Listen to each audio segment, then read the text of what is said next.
We have one last question from the audience, and it will come from Lance Webster. I'm Lance Webster, the administrator for Earth Communications Office. From the early 1990s through a couple of years ago, we produced a series of public service announcements that have been seen by over 1 billion people worldwide in most of the major languages of the United Nations on environmental issues. And my question is, if we were to produce more materials, or if the media in general were to focus on a particular area, I'd like to ask each of the three panelists very briefly to say, what would you recommend for media focus? Could be governmental issues, could be technology issues, could be economic issues or spiritual issues, or a combination. Or can you phrase, each of you, very briefly, what direction you think the media should go in order to create the kind of change we need to see in the world? So the first thing we want to play with, and it starts really with what John said, there's another media, okay? And that media is our own frequency of our DNA. It's the DNA internet. And when we are conscious, we are communicating a level of consciousness, a holographic experience of a deeper reality.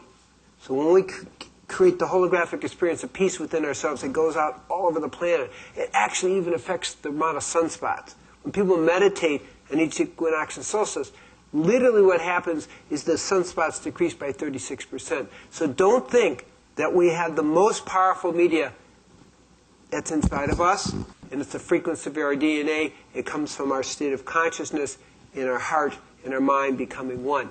So that's the ultimate media. It's the consciousness of the people creating the media that needs to be changed.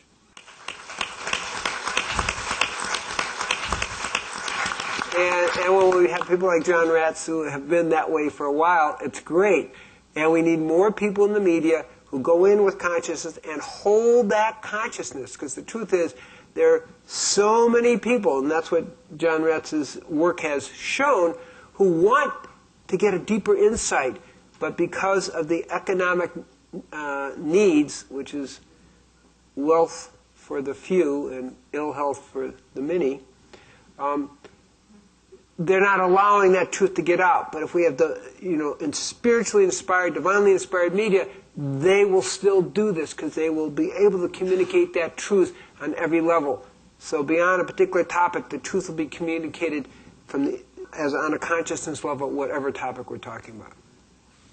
Briefly, my general operating principle, as much as possible, is don't chase the media, be the media, and operate according to the principle of the highest first, which means go for that, whether it's a cause or, most importantly, consciousness and transformation itself. Let that be your guiding principle for selecting your approach, your tactic, your strategy, and so forth. So, there's so many issues, and it's mind-numbing, and maybe you even know the term compassion fatigue. There's just so much to do, and we don't have a lot of time to do it. So how do you choose? Well, align with what you feel inside. Align with your intuition about what you should follow. And don't chase the mainstream media, but be the media. Use the internet because it's the most effective tool right now for effecting social change. And there are so many ways of using the media from a marketing and public relations and publicity standpoint, as you know. And I feel that that's one of the best ways to marshal mass consciousness right now. A minor example, there's a movie in development right now called The Shift. As soon as the trailer for The Shift got out, there were hundreds of thousands of people worldwide who saw it. And the movie is profiling those individuals, companies, and organizations that are creating the shift in the world. Not waiting for the mainstream media to report on it, but saying, look at what these people are doing. And there's tremendous support for it. And so just use your heart, your intuition, your consciousness to promote itself, consciousness and transformation, and whatever the manifestations of that are for you, go with that. Very good, very good. Very good. Very good, John. Mr. Russ, very good. So as you can tell, conscious media is being taken care of. John Rotz and the Elizabeth Estradas and Daryl Merchant's Elevate Films, Free Range Studios, these people are doing it, and they're doing it very, very well, and I look forward to seeing what they come out with in the future. The one take that I would have is sort of practical stuff. And while it's very clear that if people shift their consciousness, they will also become sustainable in their daily lives, because the first step is consciousness. But also, I think there's a big gap for people, especially in certain areas of this country, that it's kind of hard to take that leap from totally unconscious to conscious. So I think that, giving people sort of solutions, the stuff that we focus on, stuff that's really practical for them and realistic. And so we're actually working with Free Range Studios to come out with a movie about creative solutions, things that people can do in their daily lives, save the environment and themselves. And that's one area that I would really like to target, a demographic that's still a long way away from being truly conscious. But I have faith that the rest of it is in very, very good hands.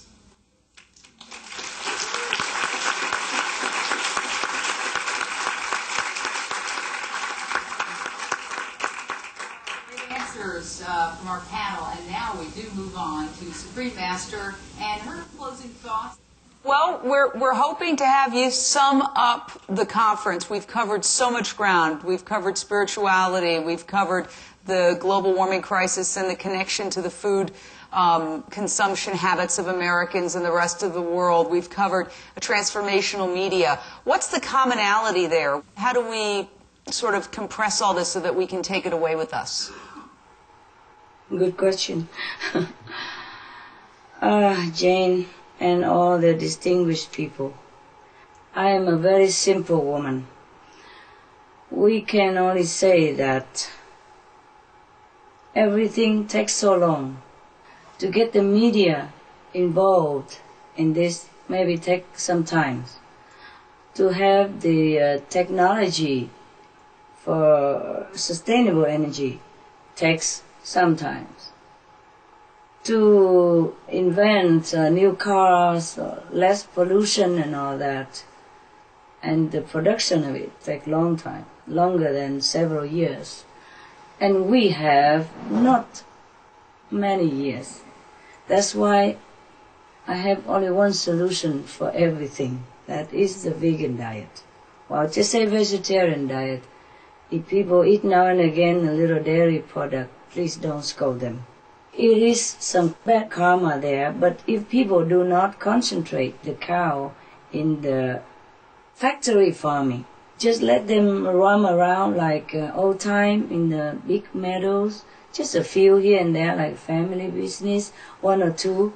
When you have a cow as a pet, he will also give a little milk. And if you use that a little bit, that is not a great sin. The sin is to abuse them and make them produce so much that they could not even stand up. So now if people agree to be vegetarian, I'm already very grateful. And once all of us, or at least the majority of us, become vegetarian, then the bad karma of the planet will change. The pattern of our destiny will change. And everything will become better. And we will invent much, much better things for our comfort without costing the earth.